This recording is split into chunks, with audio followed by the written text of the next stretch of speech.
अवधूत चिंतन श्री गुरुदेव दत्त. श्री स्वामी समर्थ. तुम्हा सगळ्यांचं माझ्या चॅनलमध्ये खूप खूप मनापासून स्वागत आहे. तुम्हा सगळ्यांना माहिती आहे की उद्या आहे गुरुवार आहे, त्याच्याबरोबर अमावस्या आहे. आपल्याला उद्या मार्गशीर्ष गुरुवारचं जे व्रत आहे, महालक्ष्मीचे व्रत, याचं उद्यापन करायचं आहे. त्याच्याबरोबर आज जी अमावस्या आहे ती आज रात्री 8 वाजता लागणार आहे. 8:27 लागणार आहे. आणि उद्या अमावस्या ही 5:30 नंतर संपणार आहे. अर्थात उद्या ती सूर्याने पाहिली आहे. संपूर्ण दिवस तेवढाच महत्वाचा आहे. काही महिलांनी चौथ्या गुरुवारी उद्यापन केलं, त्यांचे बरेच प्रश्न आले की 5व्या गुरुवारी मांडणी करून तुम्ही पूजा करू शकता का? चालेल, तुमची इच्छा असेल तुम्ही मांडणी न करता तुम्ही फक्त पोथी वाचून सेवा केली तरी चालेल. आणि बघा, उद्यापन म्हणजे काय की त्या व्रताची सांगता करतो आपण. मग सांगता केल्यावर आपण परत मांडणी कशी करणार सांगा बरं?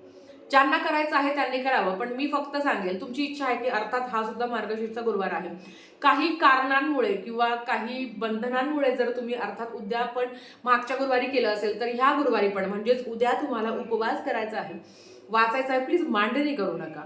माझं सांगणं काम आहे, बाकी तुमची इच्छा.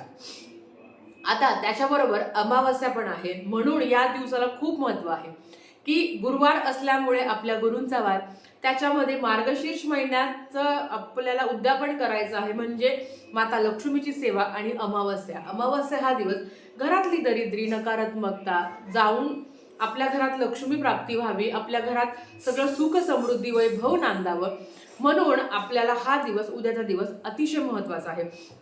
बऱ्याच बायकांनी गुरुवारचे व्रत केले आहे, बऱ्याच बायकांनी नाही केले व्रत, बऱ्याच बायकांनी व्रत न करता म्हणजे उपवास न करता सेवा केली आहे, बऱ्याच बायकांनी काहीच केलं नाहीये. तुम्ही काही केलं असो वा नसो, पण उद्या एक महत्वाच्या गोष्टींचं तुम्हाला दान करायचं आहे. अमावस्याच्या दिवशी तुम्ही गोरगरिबांना दान, बघा तुम्हाला मी एक सांगू का, दान अशा व्यक्तीला करायचं असं नाही ज्या व्यक्तीला त्या गोष्टीची गरज आहे. आपल्याला देवाने छत दिलं आहे, 2 टाइम आपण खाऊ शकतो एवढं आपली चांगली परिस्थिती आहे. दान करताना पण अशा व्यक्तीला दान करायचं की जो गरजू आहे, ज्याच्याकडे गडगंज आहे, अशा व्यक्तीला चुकूनही दान करू नका. म्हणून गोरगरिबांना तुम्हाला दान करायचंय. आता काय दान करायचं ते तुम्हाला सांगते. कुठलंही धान्य दान करायचंय, म्हणजे कुठले पीठ, धान्याचं पीठ तुम्हाला दान करायचंय.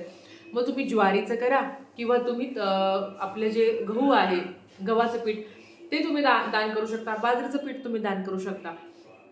दान करताना एकच वाटी घे आणि सपाटच वाटी घे नाही, यथाशक्ती दान करा. पण दान करताना तुमची जर ऐपत चांगली असेल, तुमचं जर देवाच्या कृपेने तुमचं चांगलं असेल तर व्यवस्थित दान करा की त्या व्यक्तीचं एक टायमाचं अन्न त्या आपल्याकडनं शिजल्या जाईल. म्हणजे आपण जे त्याला काही दान करणार आहोत त्याच्यामुळे त्याच्या घरातलं एक टायमाचं अन्न शिजलं जाईल एवढं दान करा. नाही तर इतकीशीच डाळ दान करा आणि इतकंच पीठ दान करा असं नाही. दान करायचं असेल तर मोकळ्या हाताने, दोन्ही हाताने, सरळ हाताने दान करायचं असतं. तेव्हा देवही आपले जे काही कर्म आहे, आपले जे काही वाईट गोष्टी आहे, आपल्याला जे हवं आहे ते पण देव आपल्याला भरभरून दान करत असतो. देव देताना आपल्याला खूप देतो आणि आपणही काही देणं लागतो लोकांचं. देव अर्थात हा माणसात आहे. देव शोधण्यापेक्षा जर तुम्ही चांगलं कर्म केलं तर कधीही तुमचं वाईट होणार नाही.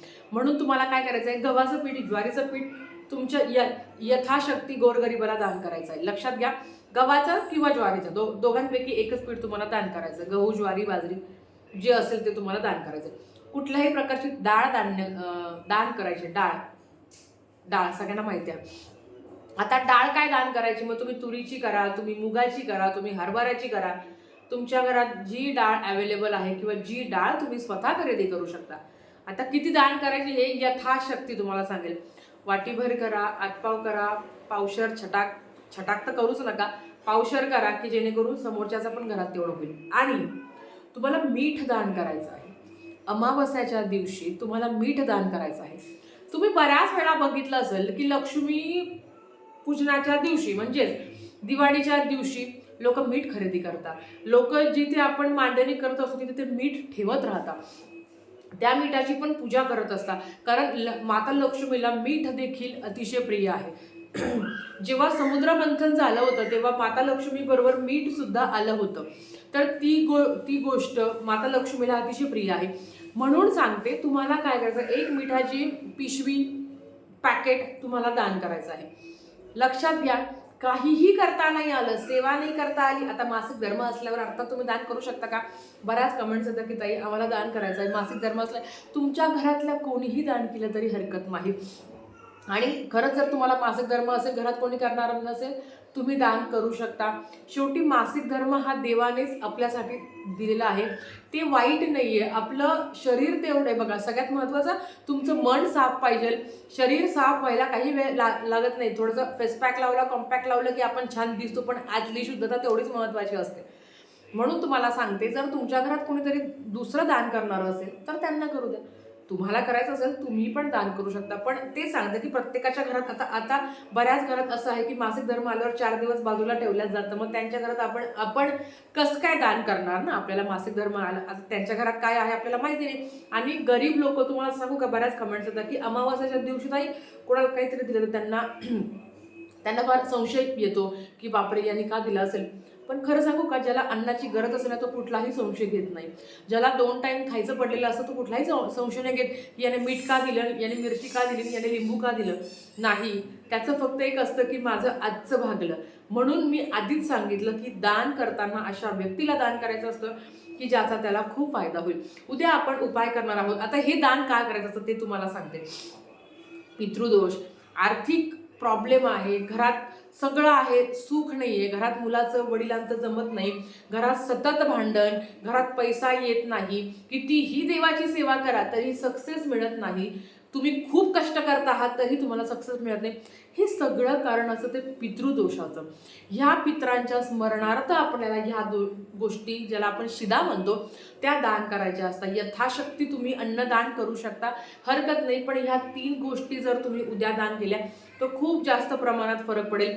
पितरांनी करोडोची प्रॉपर्टी द्यावी असं अजिबात नाही. आज तुम्ही जे काही बघताय अर्थात त्यांच्याच कृपेने बघताय, जो काही उपभोग घेत आहात ते त्यांच्याच कृपेने घेतात, तर आपलंही काहीतरी त्यांना देणं लागतं. त्याच्यासाठी तुम्हाला सांगते, उद्याच्या दिवशी प्रत्येक अमावास्याला हे करायचं असतं, पण उद्याची अमावास्या विसरू नका, कारण उद्या मार्गशीर्ष महिन्याचं उद्यापन पण आहे. या शुभ मुहूर्तावर जर तुम्ही एखाद्या गोर गरिबाला हे दान केलं तर नक्कीच त्याला फायदा होईल. तुमच्याकडे जर तुम्हाला मदत करणाऱ्या मावशी असेल, ताई असेल, जर त्यांना गरज असेल तर तुम्ही त्यांना पण देऊ शकता. अगेन सांगेल, ज्यांना गरज आहे त्यांना. कारण आजकाल म्हणजे माझ्या पर्सनल अनुभवावरनं सांगते, सगळ्याच बायका खूप चांगल्या असतात, पण काही काही बायका फार वेगळ्या असतात, विचित्र असतात. त्यांना वाटतं की नाही मला कोणाची गरज नाही. भले तुम्ही आपल्याकडे त्या मदत करायला येता पण 4 गोष्टी सुनवून जाता. म्हणून मदत करताना पण समोरचा व्यक्ती त्या पात्रतेचा आहे का, की ज्याला आपण सरळ हाताने मदत करून तो त्याचा उपभोग घेईल, अशा व्यक्तींनाच मदत करा. तर झालेली सेवा स्वामींच्या चरणी मी रुजू करते आणि आजचा व्हिडिओ इथेच थांबवते.